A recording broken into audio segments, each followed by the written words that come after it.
साथियों, जल यानी जीवन का आधार। किंतु क्या हो अगर यह जीवनदायिनी शक्ति धीरे धीरे हमसे दूर हो जाए।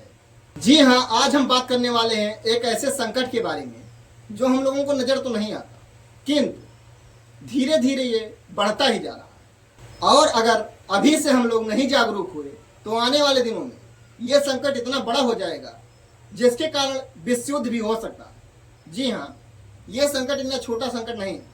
हम बात कर रहे हैं जल संकट की। जी हाँ, जल संकट आने वाले समय में इतना बड़ा संकट है जिसके कारण विश्व युद्ध भी हो सकता है। मैं झूठ नहीं कह रहा, बल्कि आंकड़े बता रहे हैं कि जल संकट की वजह से मनुष्य के जीवन में इतना ज्यादा भूचाल आने वाला है जिसकी हम लोग कल्पना भी नहीं कर सकते। तो आप लोगों से हाथ जोड़ के निवेदन है कि इस वीडियो में लास्ट तक बने रहें, ताकि हम और आप, हम दोनों की ये जिम्मेदारी है कि आने वाली पीढ़ियों के लिए इस संकट से अभी से निपटना शुरू कर दिया जाए, जिससे उनके लिए भी रास्ता आसान रहे। अगर हम बात करें अपने देश यानी भारत में, तो पानी की वर्तमान स्थिति यह है कि मानसून में इतना बारिश होने के बावजूद भी भारत में जैसे ही गर्मियां स्टार्ट होती हैं, चारों तरफ पानी के लिए हाहाकार मच जाता है। आपको जानकर हैरानी होगी कि भारत के 30 बड़े शहर 2030 तक भूजल स्तर पर पूरी तरीके से निर्भर नहीं रह पाए। जी हाँ, यानी जो भूजल का स्तर है वहां से भी उन शहरों में पानी नहीं प्राप्त होगा। और ये कोई कल्पना नहीं है, बल्कि एक कड़वी सच्चाई है जिसे हमें और आपको एक्सेप्ट करना है। और अगर आज ही से हम लोग इस पे जागरूक ना हुए तो 2030 तक न सिर्फ 40% बल्कि आधे से ज्यादा भारत की आबादी पानी के लिए तरस जाएगी। उन्हें और काम तो छोड़िए, पीने योग्य पर्याप्त पानी भी नहीं मिलेगा। जरा आप कल्पना करके सोचिए, आपको अगर प्यास लगी हो और आपको सिर्फ आधे घंटे के लिए पानी ना मिले तो आपकी क्या हाल होती होगी। और वहां तो पर्याप्त पानी, तो ऐसे में 2030 के बाद आपको प्यास लगने के बावजूद 50 ml 100 ml इस रूप में जब पानी प्राप्त होगा और उन्हें पी के ही आप आत्मा को तृप्ति करना होगा, तो आपका क्या हाल होगा। आइए अब हम लोग जानते हैं कि जल संकट का कारण क्या, क्योंकि बिना कारण जाने किसी चीज का निवारण नहीं हो सकता। तो पहले हम लोग कारण का पता करते हैं। इसका सबसे बड़ा कारण अंधाधुंध भूजल दोहन है। जी हाँ, आज के 40-50 साल पहले हमारे पूर्वज कहीं किसी एरिया में एक कुआं खोद लेते थे और उसी से पूरे एरिया की सिंचाई करते थे। उसके बाद धीरे धीरे हम लोग एडवांस बनते गए। हम लोगों ने अपने हर खेत में बोरवेल लगाना शुरू कर दिया, क्योंकि हम लोग तो मेहनत करना नहीं चाहते। हम लोग उतने दूर से पानी कैसे लेके आते। सोचिए, हम लोग उतने दूर से pipe, engine, pumping set, machine जो भी है, इन सब के बावजूद पानी नहीं ला पा रहे हैं। तो हमारे पूर्वज किस तरीके से वहां से पानी निकालते थे और एक रास्ता बनाते थे और उसमें से पानी लेकर इतने दूर दूर तक अपने खेतों में लेकर जाते थे। लेकिन फिर भी उन्होंने कभी ये नहीं सोचा कि हर खेत में कुआं होना चाहिए।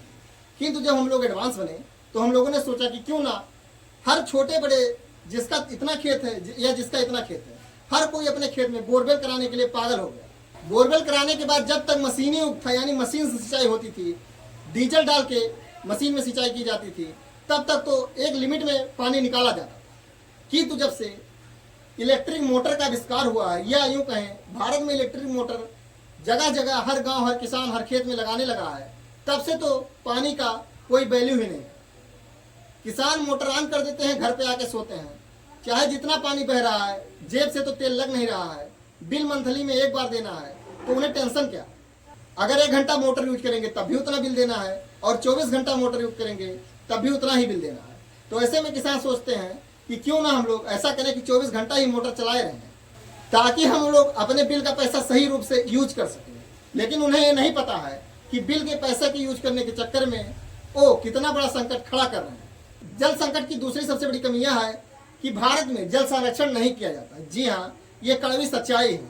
परंतु जरा आप सोच के देखिए, जब बारिश होती है तो क्या आप उसका 1 या आधा लीटर पानी भी कहीं रख पाते हैं।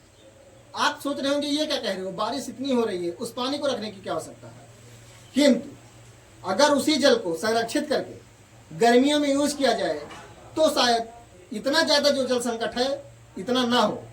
और जल संकट का तीसरा सबसे बड़ा कारण है फैक्ट्रियों, घरों आदि हर जगह जल का अनावश्यक उपयोग। जी हाँ, फैक्ट्रियों में कार धुलाई वगैरह जैसे बहुत सारे ऐसे चीज़ हैं जिनमें जल की आवश्यकता लगती है और लाखों करोड़ों टन लीटर पानी रोज बर्बाद होता है। ऐसे ही भारत के हर घर में जहाँ पर जल की आपूर्ति सही रूप से अभी मिल रही है, वहाँ भी जल की बर्बादी बहुत ज़्यादा की जाती है, क्योंकि अभी उसका पैसा तो देना नहीं है, तो अभी किसी को जल का मोल नहीं पता है। किंतु आने वाले समय में जब जल संकट आएगा तब उन्हें ये दिन याद आएगा कि अगर मैं वहाँ पे इतना पानी न बर्बाद करता तो शायद आज ये दिन ना देखना पड़ता। अब बात करते हैं जल संकट के दुष्परिणाम का। जी हाँ, हमने जल संकट का कारण तो देख लिया, अब इसके दुष्परिणाम को देख लेते हैं। उसके बाद हम आखिरी में इस संकट के निस्तारण की बात करेंगे। जल संकट का सबसे बड़ा दुष्परिणाम किसानों के ऊपर पड़ेगा। जी हाँ, किसान अपने फसल के लिए पर्याप्त पानी जब नहीं पाएंगे तो फसलें नहीं होंगी, और जब फसलें नहीं होंगी तो भारत जैसे कृषि प्रधान देश के लिए ये सबसे बड़ा खतरा बन के आएगा। ऐसे में भारत में अन्न का बहुत बड़ा संकट खड़ा हो सकता है, और इसी के साथ साथ जल का संकट तो पहले से ही खड़ा है। तो जरा आप सोचिए उस समय हम लोगों की क्या स्थिति होने वाली, और ये दिन दूर नहीं है। अगर हम और आप आज ही से ना जागरूक हुए तो आने वाले 8 से 10 सालों में ये दिन हम लोगों के सामने होगा और हम लोग उसे झेल रहे होंगे। इसके बाद सबसे बड़ा प्रभाव पड़ेगा, जिसे मैंने पहले ही कहा, गृह युद्ध और विश्व युद्ध। जी हाँ, जब पानी के लिए संकट खड़ा होगा तो आपस में सभी राज्य पानी के लिए लड़ाई करेंगे। इसके बाद गृह युद्ध हो जाएगा, और गृह युद्ध के बाद जब देश को पर्याप्त पानी नहीं मिलेगा तो फिर वो सीमाओं के पार जा सकता है, और ऐसे ऐसे करते विश्व युद्ध भी हो सकता है। तो जल के कारण विश्व युद्ध, ये आपको सुन के थोड़ा अटपटा लग रहा होगा, मगर ये बहुत बड़ी बात नहीं है। जी हाँ, ये होना कोई बहुत बड़ी बात नहीं है, और अगर जल संकट ऐसा ही आगे बढ़ता रहा तो आने वाले समय में ये जरूर होगा। अब हम बात करते हैं इस संकट का समाधान क्या है। तो ऐसा नहीं है कि इस संकट का कोई समाधान नहीं है, अंधेरे में एक बहुत बड़ी उम्मीद की किरण है। राजस्थान, महाराष्ट्र और तमिलनाडु के कई गांवों ने वर्षा जल का संचयन करके इस जल संकट को हराया है।